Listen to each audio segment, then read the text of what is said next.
টানা ২০ ঘন্টা ধরে রাশিয়া ইউক্রেনের ওপর হামলা করেছে এবং সেই হামলায় প্রচুর মানুষের মৃত্যু হয়েছে এমনই কিন্তু খবর উঠে আসছে।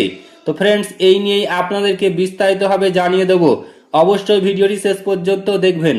তার আগে আপনাদের কাছে ছোট্ট একটি রিকোয়েস্ট করছি, আপনি যদি আমাদের এই ফেসবুক পেজটিকে এখনও ফলো করে না থাকেন তবে অবশ্যই ফলো করে নেবেন। টানা ২০ ঘন্টা ধরে রাশিয়ায় ড্রোন ও ক্ষেপণাস্ত্র হামলায় ইউক্রেনের মধ্য পূর্বাঞ্চলীয় শহর দিনিপ্রোতে অন্তত ৮ জন নিহত এবং ৪৯ জন আহত হয়েছে। শনিবার ভোররাত থেকে শুরু হওয়া এই হামলা বিকাল পর্যন্ত চলে।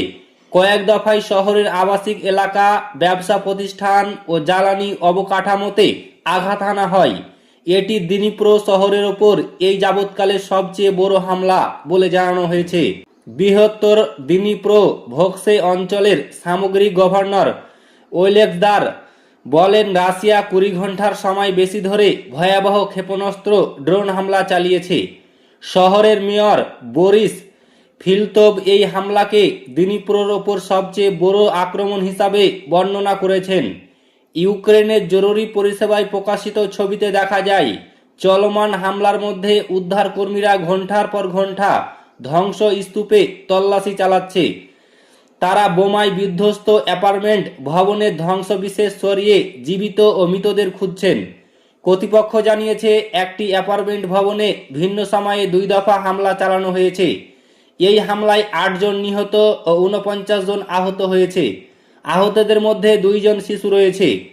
শহরের মেয়রের এক উপদেষ্টা আহত হন, তিনি অল্পের জন্য প্রাণে বেঁচে গেছেন বলে জানিয়েছে। এছাড়া দিনিপ্রোভে অঞ্চলের জন্য এলাকায় আরও ১০ জন আহত হয়েছে। আঞ্চলিক সামরিক প্রশাসনের প্রধান ইভান ফেদরভ বলেন, পাশের জাপোরোঝিয়া অঞ্চলে হামলা হয়েছে।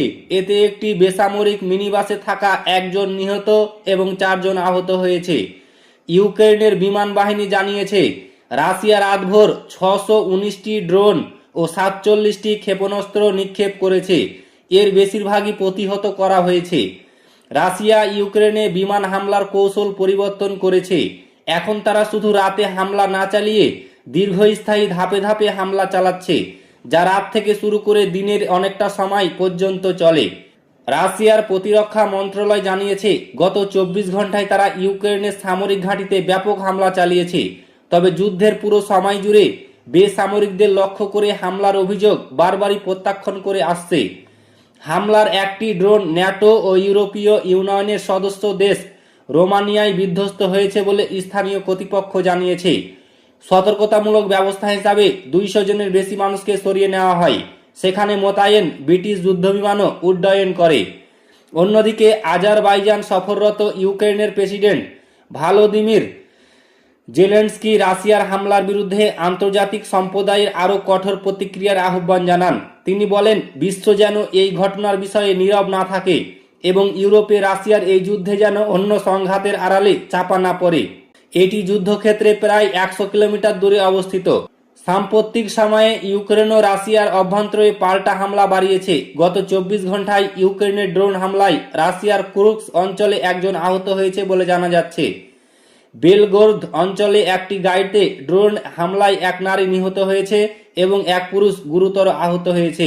এছাড়া আরেকটি হামলায় ১ ট্র্যাক্টর চালক আহত হন।